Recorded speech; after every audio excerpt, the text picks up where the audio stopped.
Good afternoon. It's great to welcome you all to this installment in the Dean's Innovative Leaders Series. Thank you for joining us. I look forward to introducing in just 1 minute our distinguished speaker. First, if I can ask you to mark your calendars, we have one more DILS speaker coming up during the fall semester. That will be next week, November 19th. Dr. Severin Schwan will be here. He's the CEO of the Roche Group, and I strongly encourage you to put that on your list of to-dos. Now on to today's speaker. Fudge is the retired chairman and CEO of Young & Rubicam Brands, a global network of marketing communications companies. She began her career in, am I allowed to say 1977? It's too late, 1977. An audience participation session. She began as a marketing assistant for General Mills. In the 1980s, she moved to Kraft General Foods, working through a variety of increasing sets of responsibilities in marketing and management of brands, including especially revitalizing, repositioning, reinventing in some cases, brands that had a long history and sometimes needed exactly that kind of refreshment. She had several increasing responsibilities that at that company led her to managing as president the $5 billion beverages, desserts, and post division in 2000.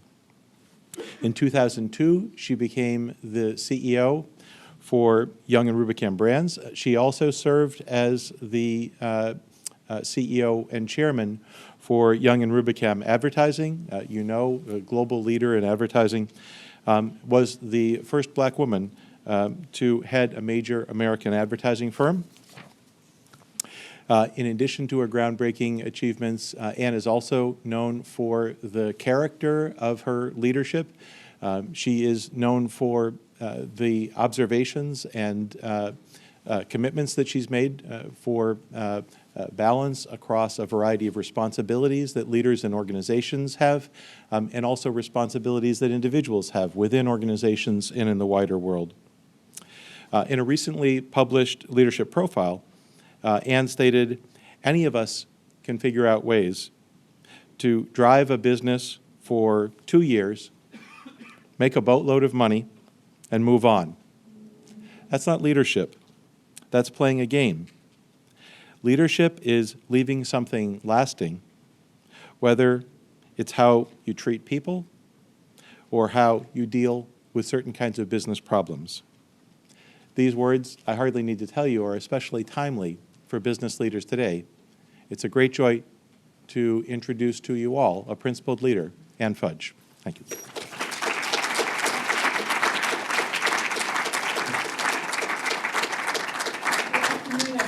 I am going to keep this very informal. As you see, I do not wear corporate business attire. That's the best part about being retired. So there's so many things that I want to share with you, but I'm going to frame my comments for the next 20 minutes or so around 4 areas of sort of the environment that business leaders have to operate in, and then along sort of 3 dimensions of leadership that I think are crucial for anyone who wants to lead, whether it's a corporation, an institution, your own entity that you build and develop. But we talk a lot. I serve on several boards, and 3 of them are based outside of the US. And I think universally, if I were to talk about sort of areas, and I think McKinsey or some consulting firm has sort of used these words in talking about the business environment that we're in today, but it's 4 words. V for volatile, U for uncertain, C for complex, and A for ambiguity. And so the world in which we operate today is one that is just incredibly volatile. And it's one of those things that, Even 2 or 3 years ago, we didn't see to the degree that we're seeing it now. And I think you are impacted by it in the way in which information flows rapidly, whether you're on Twitter or whatever, the communication cycle is just rapid, almost to a point that sometimes I think if you're a leader, or even for yourself personally, you just have to say stop, like put a block on it for a little bit so you can think. Because I think that there are times in a world of volatility we feel that we need to constantly respond and stay on top of it. Okay. Do I need to move this up some more? Okay.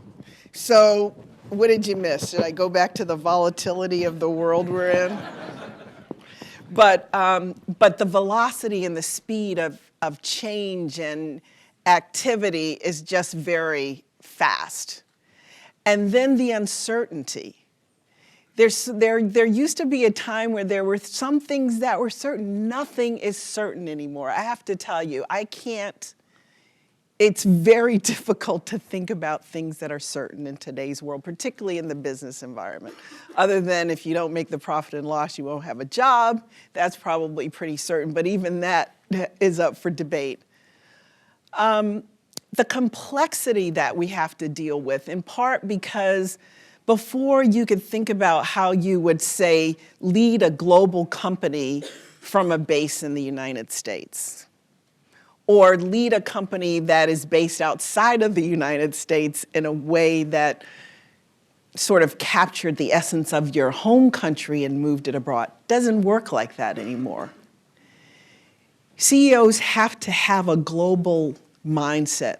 They can't have a mindset of leading from a background of where they grew up or how they grew up. And that's the benefit which I hope all of you capitalize on being here at Sloan School. Don't just stay connected to the people you know and are comfortable with. That could be the biggest mistake and misuse of your time here. You need to connect with people at least in 10 countries beyond your home country. I can't say how important that is, because having those relationships are going to help you for years and years to come. And it's something that I only really had an opportunity to do later in my career when I became a global CEO and we operated in 80 countries around the world, where I had the opportunity to make all of those very important connections. Make them now. And then the last one, the ambiguity. The ambiguity that leaders have to deal with today, again, tying into the uncertainty, is amazingly huge and growing. And so that then leads me to sort of the three things that I'm going to focus on. The first is around courage. I'm going to talk a lot about leadership courage. The second is around coming from a base of ethics. And, we can get into this whole debate on whether ethics can be taught or not.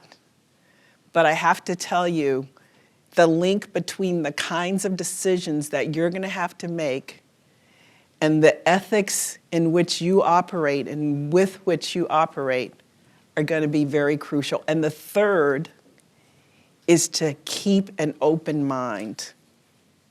And that becomes very difficult the more you experience things, because as leaders, we are expected to have points of view. And it's important to have a point of view.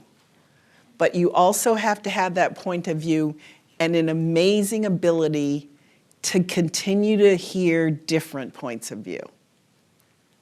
And that's, if you ask me, one of the major problems that we're dealing with in many areas of society, whether it's government or business, is leaders who don't have that ability to maintain an open mind and continue to get differing and to act actively seek different points of view.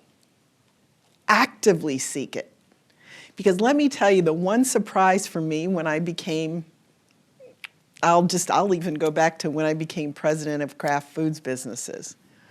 I had always kept a very open and created an open environment where I encouraged people to come and talk to me. And then you could see over time that people see your role, and that comfort level with being totally honest and coming into you diminishes. I don't care how hard you try, people are gonna see that role you're in. So you have to work even more diligently. And I'll never forget when having a great HR person, one of the best things you can have, and she came into me and she said, and people are afraid to come in and tell you things. And I said, no, impossible, how can they be? And I kept saying, no, I create this environment, how can they feel, intimidated? And she said, you're intimidating, right?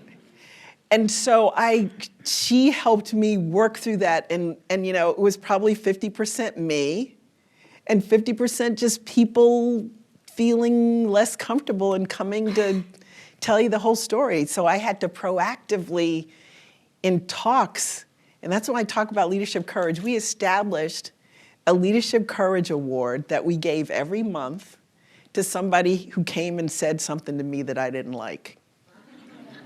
And I publicly acknowledged it. I publicly acknowledged the person. I publicly acknowledged the idea that I wasn't initially receptive to. And after a few months, you could start to see the change. You could start to see people, and again, we didn't have all the informal, like you can send a note in kind of thing, and we started doing more of that. We started having a central repository where people could send ideas if they felt they weren't being heard. Now we call it whistleblower for a whole lot of reasons, but at least you have to think about ways that you're gonna get input. Now, I'm not gonna answer any questions about healthcare other than to say that I think if there had been a different system in place about people coming forward and saying what honestly they were saying to each other, we wouldn't be facing some of the issues that we're facing right now with the website and everything else around healthcare. Because I think there wasn't an optimal environment for people to come and tell the truth. And you need to openly praise truth tellers in your organization. You need to openly praise them. Because the most successful companies are those that give voice to those who have ideas and yet they're not picked up. And so one of the things that I tried to do as a leader when operating plants was I would go and spend at least once a quarter, sometimes 2 plants a quarter, and just go and be there for all the shifts in my jeans or whatever, and just talk to the folks and walk the lines and see what was going on. I learned more about what opportunities we had to do things better that somehow never got above the plant manager because I was there to talk to the people on the floor. Leaders need to remember you cannot do the job by yourself. And in fact, the people who are going to get the job done are those that you're gonna have to work very hard to make a connection to. And so the first thing I always say to people is find time to go out and meet as many people in your organization and create an environment where you can get feedback. Because if I think even now sitting on boards, one of the things that we do on several of my boards is we go out to the businesses without the business leader there. And having an opportunity as a board member to go out to the businesses without the business leader or the CEO and have a half a day to talk with them about whatever they want to talk about and then get to know them and to develop a relationship where they want to email you or have, and it's a balance because you understand everybody has an agenda, but your job as a leader is to seek truth. And that's a big part of the openness. And if you can't establish that kind of environment in today's crazy world, you will not be an effective leader. You will be operating with your hands behind your back. And so the question and the challenge of leadership is so different than, 1977 sounds like so long ago, and I jokingly said a lot of you probably weren't born, you probably weren't. But it's just an environment where you have to understand the benefits of sort of the open network we have available. How do we take advantage of the fact that young people want to talk about what they're experiencing and do it in a way that's helpful? I mean, several companies now, most CEOs, and I don't know what companies some of you've come from, but they have their own blogs. And they've set up systems where they get feedback. Or they have what they call a smash up, where everybody can come in and give ideas to help move the company forward or raise issues that need to be raised. It's a very challenging yet exceedingly rewarding opportunity to be a leader.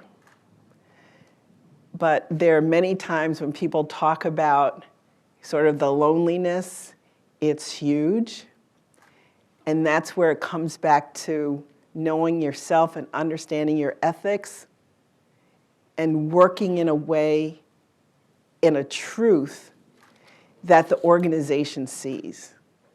Because the minute, as a leader, you step off a path into what I call a slippery area, there's no place but down. And remember that people observe more than listen to what you say. They're going to observe. And even when you think you're not being watched, you're always being watched. You're being watched whether you're in the office or out of the office. And people just have a way of knowing things today. It's the world we live in. And so as a leader, you have to be thoughtful of all of that. It can't just be about, I do this at work and I do this outside of work. It's your whole being that you bring, how you think about things and how you operate. And I have to tell you, in a global world, if you don't have a pretty defined center in terms of what is right and what is not, it's very challenging to try to slide your way around. It's not going to work. And I say that from having watched people in organizations. I say that from having issues come up in my own organization where people who, with the best of intentions, will do one thing and it totally destroys their career. It's heartbreaking because people find themselves in a situation not necessarily of their own making, but they didn't raise their hand to address the problem. And I can't tell you how many times I've seen situations, I'm on risk committees for corporations as well, where employees who I know are exceedingly good didn't raise their hand and found themselves caught in the middle of a very bad situation and swept up in the aftermath. So if there's one thing that you remember from me today, if there's one thing, is I cannot underscore enough, is to operate your business ethically. And it pays dividends in the long term. I really believe that. Even when you have hiccups. And just remember, an organization is like, as somebody said to me, it's like a city, right? It's like a city. You're going to have criminals in every city, right? Somebody's going to do something bad.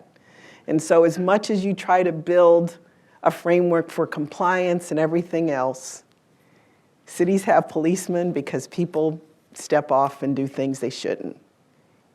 And so how do you protect the people who are trying to do the right thing? How do you encourage people to do the right thing? How do you act as a leader both inside the company and out that's reflective of your belief and desire to do the right thing? Now, I'm not going to go into a lot of specifics. I'm going to leave that for you guys to ask questions. I'd love to answer any questions, and as I always say to people, I will be as honest as I can, and if I can't go any further, I'll say I can't go any further. But there have been many times during the courses of my career where I have faced these kinds of challenges, and it has not been easy. As chairman and CEO of Young and Rubicam Brands, came up with an issue that was multi-country in impact. Multi-country because one person did one really dumb thing. And so in running a global company, there's linkages everywhere. And so what that person did affected about 4 countries, which meant not only did we have to deal with the US government on the issue, we had to deal with the EU. I mean, the complexity around it was unbelievable. And, you know, lawyers, and here's my other tip. If no one has ever told you, please, please, please watch what you write on emails. Please. Because good lawyers have a way, and I've gone through books of emails as somebody who very rarely sends emails, but you know, my little 2-liners and a highlight across 3 or 4 words subject to the interpretation of a lawyer, right? And I just say, think really hard about whether you need to send an email or you pick up a phone, or you say, even better, come to my office. Let's talk about it. Emails have gotten more people in spaces that they haven't wanted to be than one can imagine, and they live forever. So that's just one sort of sidebar piece of advice. I try not to send many emails at all anymore, and it's a little crazy, but I think it's a good policy. I think we all sort of got into the email thing as the easiest thing to do. And I think for those of you who are smart, don't do it. Minimize where you can Twitter. It's terrible because I'm a media person, right? And that was my job. And now I just think there needs to be a discipline that's sort of not there. And as best you can, for those of you who have nieces and nephews or children, try to instill that behavior. How many people saw the article, I think it was in the New York Times, about a student who was going on a college tour and started tweeting about the people she was on the tour with in a negative way, right? I won't say which school. And ended up not getting in, not that there wouldn't have been other issues around her acceptance, but all that's picked up. And colleges, rightly, people can get access to all that information very easily. So it all comes back to you. Employers look at it. If you're up for a pretty senior job, all that data follows you. And as much as you may try to clean it up, it just somehow, as they say, truth rises from the dust, and it comes out. So I'm going to stop talking right now, open it up for your questions, and really look forward to more of a dialogue than me just standing here talking to you. Thank you very much.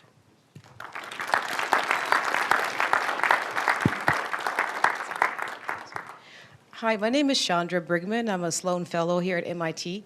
I have a question. Sylvia Hewlett, she's the head of the Yes. Center of Innovation Talent, wrote a book recently entitled Forget a Mentor, Find a Sponsor. I wanted to find out if you could speak to how mentorship or sponsorship helped you as you moved up in your career? And what was your observation of others who use sponsors versus mentors in their career path? So I always laugh when I get that question, and I'm glad the dean was kind enough to say when I started my career, because mentor sponsors were nowhere in the lexicon when I was coming out of school. So this is all, so I'm going to try to put what happened into the lexicon of today. Common sense. I always stayed in touch when I went to General Mills with the people who interviewed me on campus. One of those people was a general manager at the company, and another was a marketing director, which was sort of 3 levels above me. And I just periodically said, called Charlie and said, hey, how about lunch? Let you know how I'm doing, blah, blah, blah. And sort of used that as a way, it was a natural connection. So that's the first thing I was going to suggest. Look for natural connections.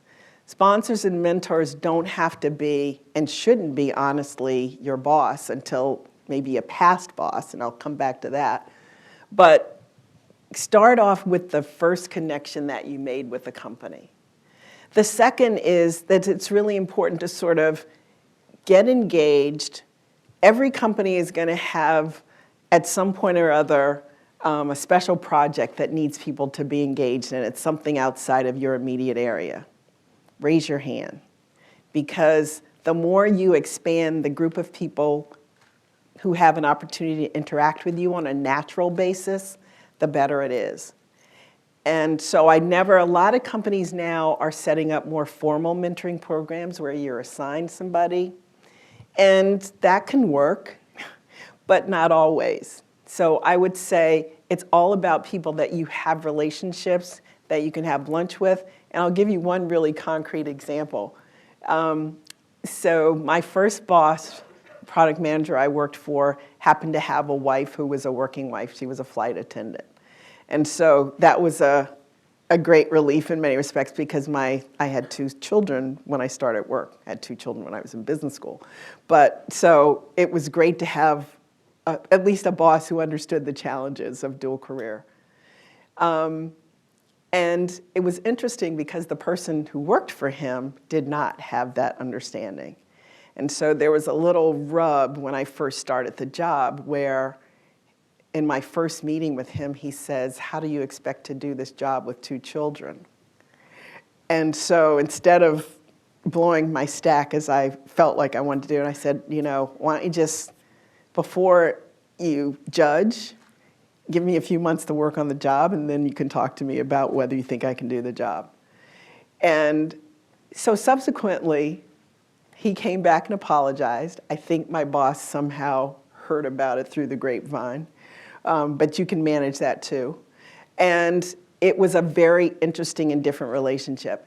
And then secondly, when I got my second assignment, I had a problem with my boss. I went and talked to my first boss to get advice and counsel. Sure, that was mentoring, didn't think about it that way. He was one of the people that I knew I could talk to, and so it moved things forward. But I think most importantly on sponsorship is to think of sort of the unusual sponsors. And I say that to say this. There are times when administrative assistants who've worked in companies for a very long time know more than their bosses, know more about the people, know more about the interconnections. Building relationships with 1 or 2 really good admin assistants can propel you very far, because all they have to do is drop the right word to the right person at the right time. And I can say without question that that helped me in a few incidents. So try not to just think of the person with the highest position. Try to think about influencers. And that's in essence what a sponsor is. A sponsor is an influencer.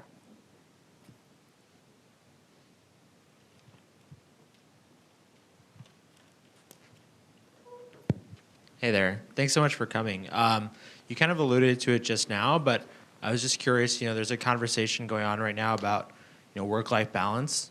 And for folks who are kind of younger in their career, looking to get ahead, but also lead a family. Just curious if you could give some advice. Yeah, don't use the word balance. Never happens. Don't even try. Don't stress yourself out about it.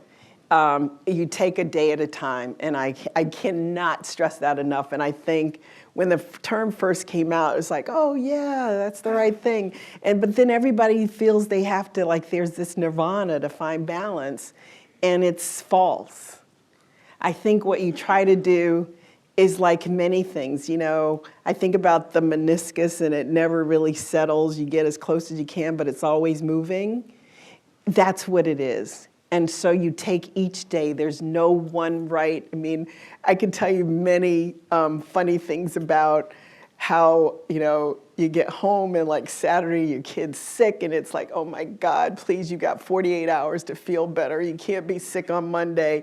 And, all those things, and then trying to figure out, like, okay, who has the most important meeting of the morning, and then you go, and then you come back in the afternoon. It's just, you figure it out. And that's the best thing I can say. And getting back to that agility piece, that agility works not just in dealing with your business problems, but in dealing with how you do it. And the one thing is, don't try to figure it all out. Too many times, I think, and I will laugh now because I said this, I have 5 grandchildren, so I could say it, but my second son and his wife were so analytical about the thing, and I'm like, if you guys just don't have a baby, I think I'm going to like butt your heads. And finally, I'm like, you're not going to figure it out. They were so like, blah, blah, blah, and this is the right time, blah, blah, blah. And I'm like, no, just have the baby and then figure it out. And it worked.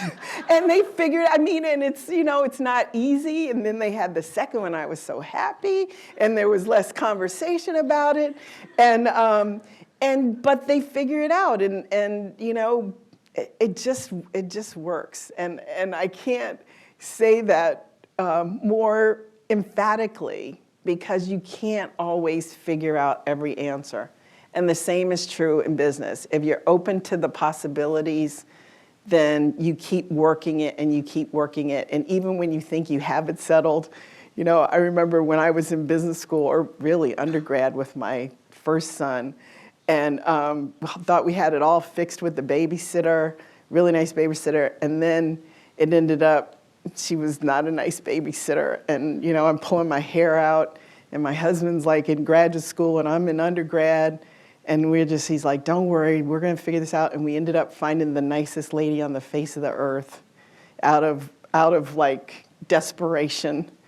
And things like that happen. I'm a believer that if you have a commitment to something that you really want to do, that you will find a way. My mom used to always use this phrase, where there's a will, there's a way. And I think I live my life by that. And even when I'm ready to pull my hair out, I know that there's going to be a solution. But take balance out. Otherwise, you'll keep freaking yourself out.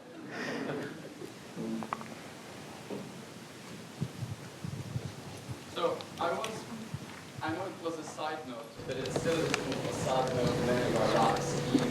I think many of us are going crazy now. And I was very impressed to hear that you have almost eliminated it from your everyday. Could you share some practical steps for how you did that? Yes, it becomes a discipline. You almost have to start by disciplining yourself. So the first thing is decide what you're going to read that day. I don't read all my emails every day. I get too many. And so you'll probably be surprised by the ones I do read. I read my Google alerts on the companies that I am on the board of, because I want to stay on top. So believe it or not, that's the first thing I read. I have it on all the issues that are important, and I go through that. And then I have a discipline of going through things like if it's from my friends, they can usually wait. Bad, but I know it's not important. If it's board related, I read all those, and then again, I don't always respond. And one of the things that when a nerve is hit sometimes, which I'm sure you've gotten those emails, I definitely don't respond right away because, I might start typing, but then I'll put it aside and I save it so I can look at it again. But I would say probably the weekend's a terrible thing to say because you shouldn't waste your weekends, but I really look at things closely on Sunday. And as I said, it gives me a chance to I've read it, but I haven't responded. So I work on it and decide if it deserves a response. And so you shouldn't feel, and I wasn't that way when I was working. I felt everything had to be responded to in 5 minutes to show that I was on top of things. You don't have to do that. And so sort of create a timeline of things and what needs to be responded to and what doesn't. And it's not the end of the world. I'd say probably at least a quarter of my emails I just take as a note and don't respond. At least a quarter, probably a larger amount. So it's really developing a discipline. You don't, just because somebody says something, you don't have to respond to it.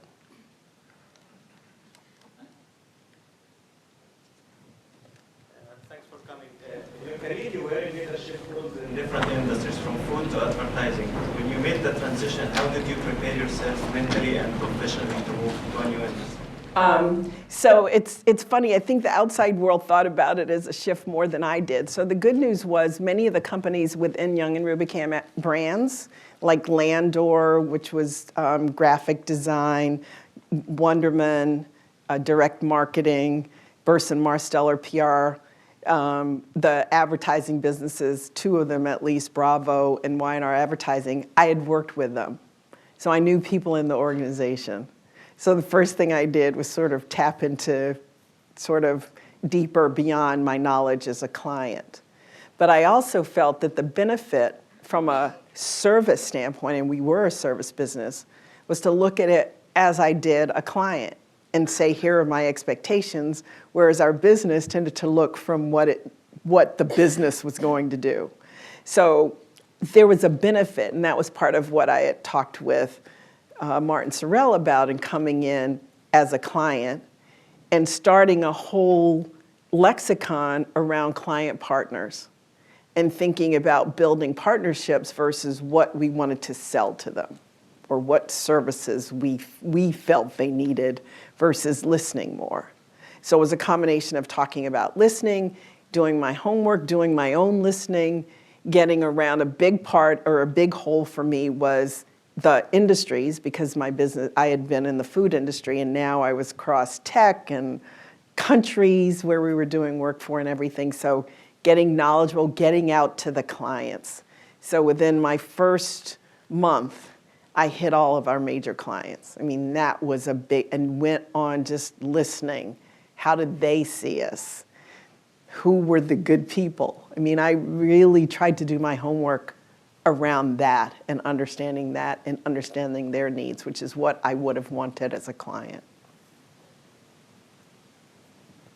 I was wondering if you could demystify the C-suite and what it means to sit on a board.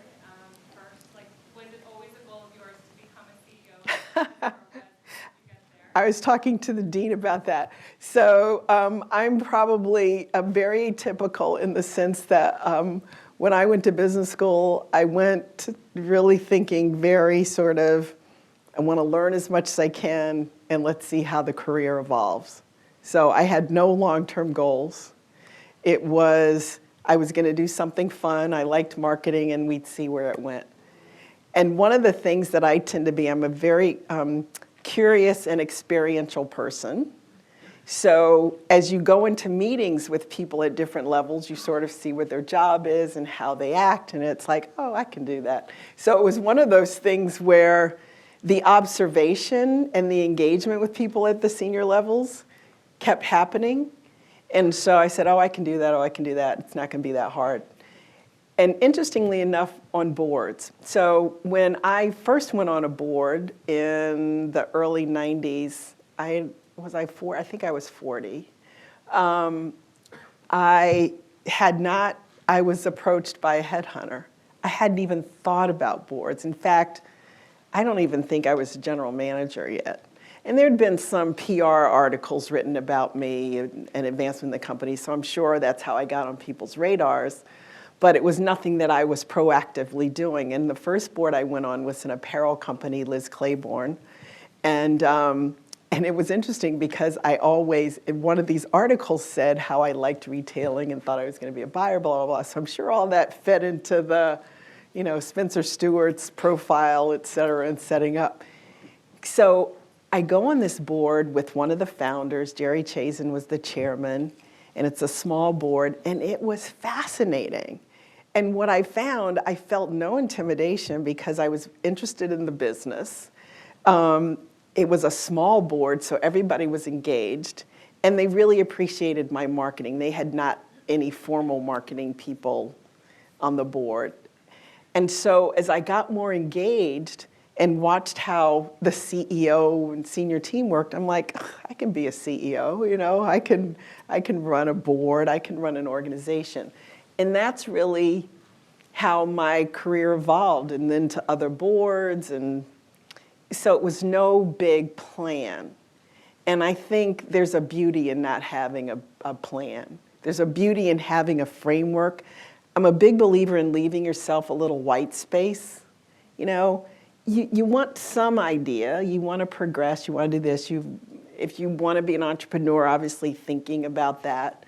But leave yourself space, because you evolve as a person in ways that you can't even begin to think about right now. Because each experience adds to that evolutionary shift. If I can make a really simple analogy, think about how you decorate your apartment, right? You decorated your room one way when you were going into your dorm room in college. You evolve in your 20s, you evolve in your 30s, and you like a different look. The same thing's going to happen to you with regard to your interests career-wise. Because each experience that you pick up, you might want to redecorate and reset the path that you're thinking about for your career. And so now, and I continue, that's the other thing. Let me just say, even after 60, you continue to evolve. So the things that I've engaged in, many things in boards that are of interest. I laugh sometimes when I said, because I had some pharmaceutical companies for clients, mostly US based. I'd never worked with Novartis, so I'm going to be honest. But from that experience, I said, I'm never going to be on the board of a pharmaceutical company. And now I'm on the board of Novartis, which is pretty funny, because if you asked me 5 years ago, I wouldn't have touched it. And now it's absolutely fascinating, in part because I'm getting older. I think about these things. I love being engaged in drug discovery and seeing the things that are being developed as people are living longer. So there's a whole different interest where 5 or 6 years ago, I wouldn't. I said I was never going to go on the board of another consumer products company, and I'm on the board of Unilever. And I chose Unilever because I appreciated what they're doing on sustainability. I appreciated what they were doing in emerging markets in a way, that 5 years ago, I wasn't. So, and I say the same to you as you think about your career. There are going to be things that you see and are exposed to. You may think you want to go one place. I interviewed with consulting firms coming out of business school, and I interviewed with consumer products companies, thought for sure I wanted to go into consulting, did consumer products at half the salary, but loved it. And the career blossomed in a way, that was totally unexpected. So it's all about understanding yourself. Everything has to come from an understanding. The courses that you probably don't spend much time in, I know I didn't in business school, about personal career development and, organizational management, general leadership courses. And now I think about it, and those are the most important. To really spend time thinking about what's important to you, what your values are, and then linking that to how you choose to grow in business and in life. Because it's all linked, totally linked. Last question. Thank you for sharing your experience. My name is Nicolas Anastasiou. I'm part of the Sloan Fellows program. And you told us about the importance of an open environment, and I think the same way, but how did you deal with the expectations of people about those ideas? So that's a great question, managing expectations. So one of the things, we'd go through an exercise sometimes, and I would say we can't do everything. I'd be very open with people about that. And I would be very public. So I'd say publicly, these are the things we're going to pursue. These are the things that we're going to sort of put on hold and evaluate some more. And honestly, guys, we're never going to be able to do this. And I would be very honest. And if at some point, as I say, we'll keep them in a parking lot. If it looks like the environment changes and some of these things, then I don't see how we're going to do this, can change, and that gets back to the open mind, then we'll come back and revisit it. But I do think you have to be as direct as possible with people and honest with people about what can be done and what can't be done. And even I see that as we pursue some of the initiatives within Unilever on sustainability. There's some things that we're cracking and it's hard and we're keeping at it.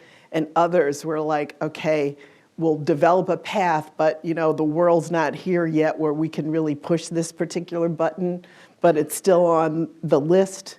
And as things evolve, we might be able to do it. And I think having that honesty and directness, people appreciate. Thank you. Beautiful. Thank you. Thank you.